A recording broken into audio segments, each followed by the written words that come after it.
What's up, everybody? Hope it just finds everybody well. Welcome back to the Built for Pressure podcast of me, Will Foden. Today, what I'm going to be going over is, are you actually building a life by design? Something that I've actually been going over in my mind over the last couple of days, especially I was traveling back from London yesterday, so please forgive me that I had this episode a little bit late this week. I was doing a podcast with the Deep Sky team, massive shout out to them, a leadership performance firm that I'm actually lucky enough to be doing some cool work with, and vice versa. I was in a room with some extremely high level, high performance coaches who not only shared similar ideas, but also told some incredible stories about what their specialities are, and I'm looking forward to actually dropping those episodes soon. But actually having a lifestyle by design is something that is blown across the internet. And what most people do is they think they associate more as more, they think more is better, and actually living life on their terms, they don't recognize actually a personal thing. But so for me, something that I always say to myself is that this road isn't for everybody.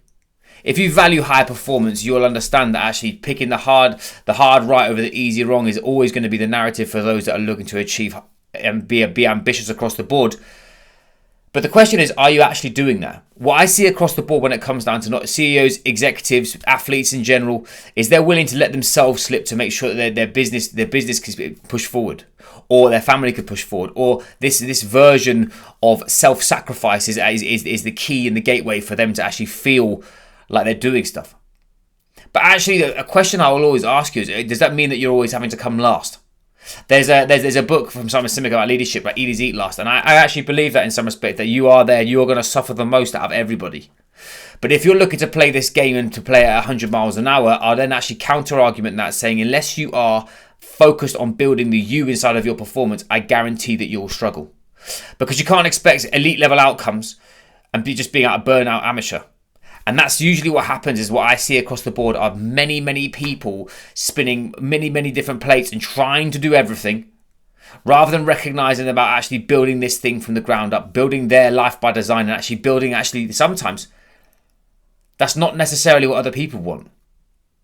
You may be in this position where actually you're working for somebody else and you're pretty cool and you're happy. That's fine. And again, I believe there is a time and a place, and I believe there are certain types of people that want to actually have that safety, security, and that level of stillness with their performance. But actually, the people that are wired like me, people that are high, want to achieve across the board, and when they do reach the thing, they want to go to the bigger thing because they want to have more impact, more freedom. And this is actually, high performance is the biggest self-mastery exercise that you'll have. Then maybe this is a bit of a different ball game for you, because nobody will understand why you put that much pressure on yourself.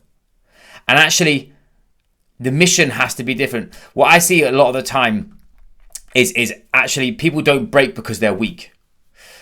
They actually usually break because they're lost, and they lose sight of the mission, the destination, and actually who they need to be as a leader at the right time. Because actually, high performance isn't just about what you do, it's about who you are. And this is the thing that I get caught up with. I used to have this with relation to, I always talk about rugby context because that was a huge identity of mine. But it's actually been quite a long time since I played rugby. I played rugby, obviously, that was 11 years ago. But whatever badge I wore, for me, it was my version of going to war. But actually, when I take that strap and I put that into business, it's actually not very effective. Why? Because when I played rugby, I was very emotional. When I played rugby, I would hurt myself before everybody else, and I was the first person in every contact because I believed that was the way of moving forward. And actually, when I started business, I thought that was the same. I thought more was more, and I absolutely sent myself into oblivion countless times. Where actually, self-sacrifice isn't noble at the top level. It's totally inefficient. And as mentioned, being a martyr on your own mission isn't leadership, it's actually avoidance. What you're trying to do is you're avoiding the hard questions of actually who you have to evolve and become, because it's easier being the person that got you there. When we look at a lifestyle by design, I'll always say to people, are you doing the things that set you on fire? And if you're not, why? Are you actually doing the things that make you human? That's probably more important. Having fun, having connection, having joy, having things that you correlate that aren't just work-based. These are all parts of the high performance puzzle that not only will give you the keys to your car back, but will actually make you feel like you're locked in on a journey that you don't try and escape. So many business owners that I meet are trying to escape, beat the cheat code, or they're on that corporate hamster wheel where suddenly they realize that they're in a destination to nowhere. And that's why John Whitmore's got a book called Coaching for Performance, and he talks around that about Maslow's hierarchy of needs, and actually self-actualization used to be at the top, where that's your passion, purpose, vision, and mission. Where actually now self-actualization is in the middle, and people want to have the conviction, the direction, and the mission for themselves, that they feel like they're on a journey that's not only giving back to others, but actually feels them fulfilled. But the question is, are you doing the work for that? You earn the right to progress in everything. You have this in strength and conditioning. The amount of people that I speak to that are doing the same thing, and they haven't had any progress because they're not chipping away at progress. They're not putting that extra little bit of effort each time, because what they're doing is they're just focusing on that training session. They're not focusing on how recovered they are. They're not focused on the energy management. They're not focused on their nutrition, fueling their performance. They're consistently, all they're doing is starving themselves in a diet. And if a diet lasts more than 8 weeks, it's a nutrition plan, it's a lifestyle choice. It is not a diet. So you should not be in a calorie deficit, in a deep deficit for a very long period of time. Ladies, I was talking yesterday, and people who haven't heard about REDS before, relative energy deficit syndrome is massively prevalent inside the female performance sector. If you haven't checked that out, please, I'm going to do a whole episode on that. I'm actually going to get a female specialist in. Stacey Sims has got a great bit of information. If you want to, I've got some podcasts for her that I send to all my female clients. If you're a female and you've been struggling with your energy management and you seem to always feel like shit, excuse my French, ping me podcast and I'll send you it. The next bit, I always, again, how many of you have sat there and said, I've tried everything and not got anywhere? Excuse me. I'll always say, are you saying that you're pushing and you're pushing really hard, but are you really doing it? High performance for me is are you willing to actually sacrifice that the person who you are right now for the person that you can become? And usually that's extremely uncomfortable.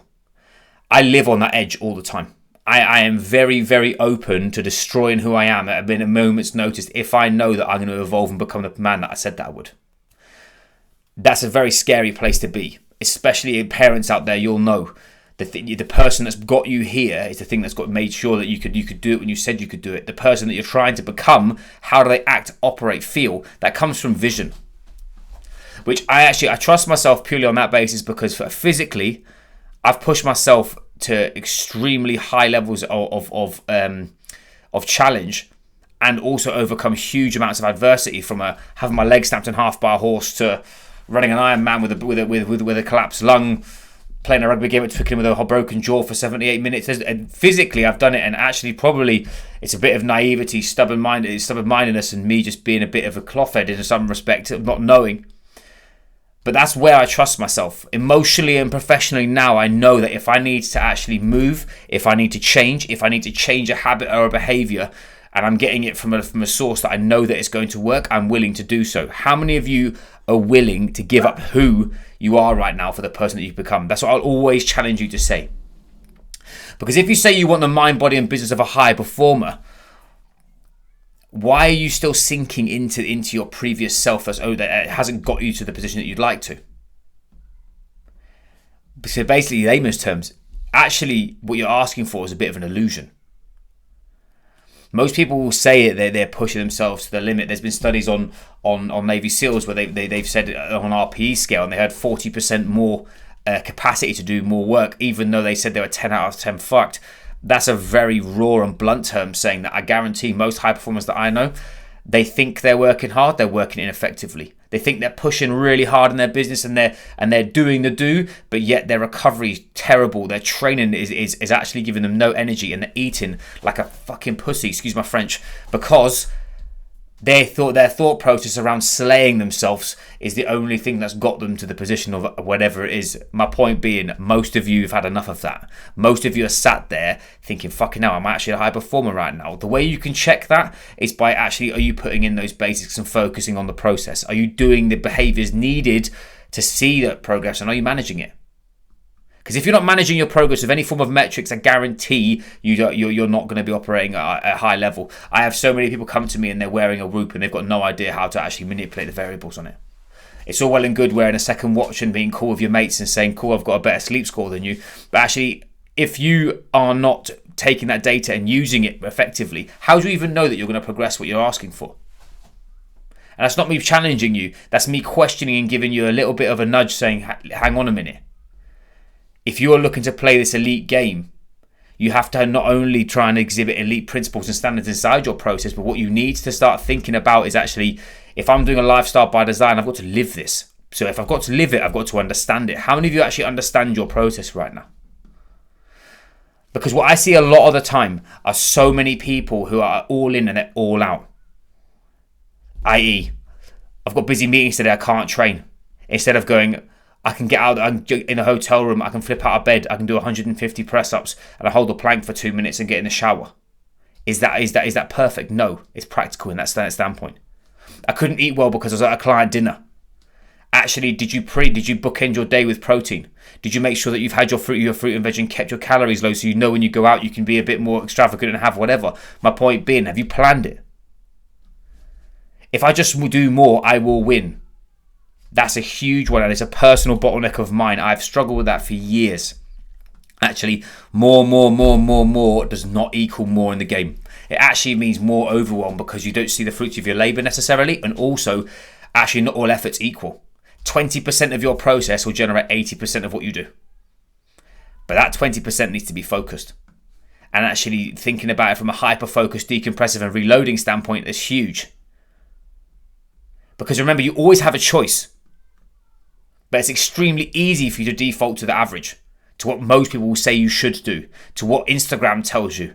Another caveat, this is totally random, but I had this a minute ago and I really wanted to share it, was if people keep banging on about naming their workouts Hyrox workouts, you've got no idea about strength conditioning. Because you can stick exercises together doesn't give it a domain. Remember, everything we're doing here is we're talking around the mind, the body, and how you operate inside your business. If you just put an identity onto something, you are then going to give it bias.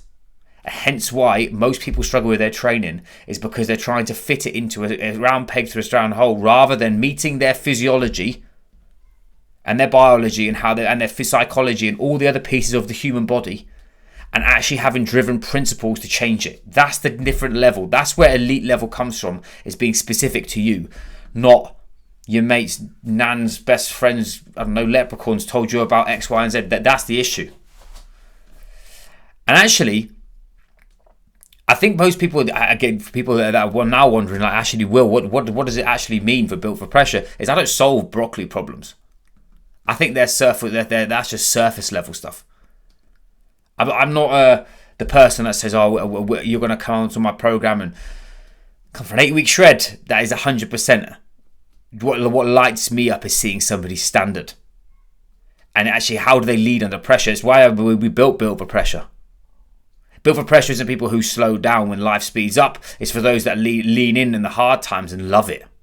I want pressure. I want challenge. I want to be curious. I want to push myself. I want to see what the next level of me is, what the next level of my team is. I want to see someone grow a fucking second head and have that courage to go, do you know what? I can have it all. But you earn the right to have it all. Because actually, what most people don't associate and they don't understand is actually, if you want to live life at 100 miles an hour, show me your standard, because that's going to show me your progress. That's the name of the game.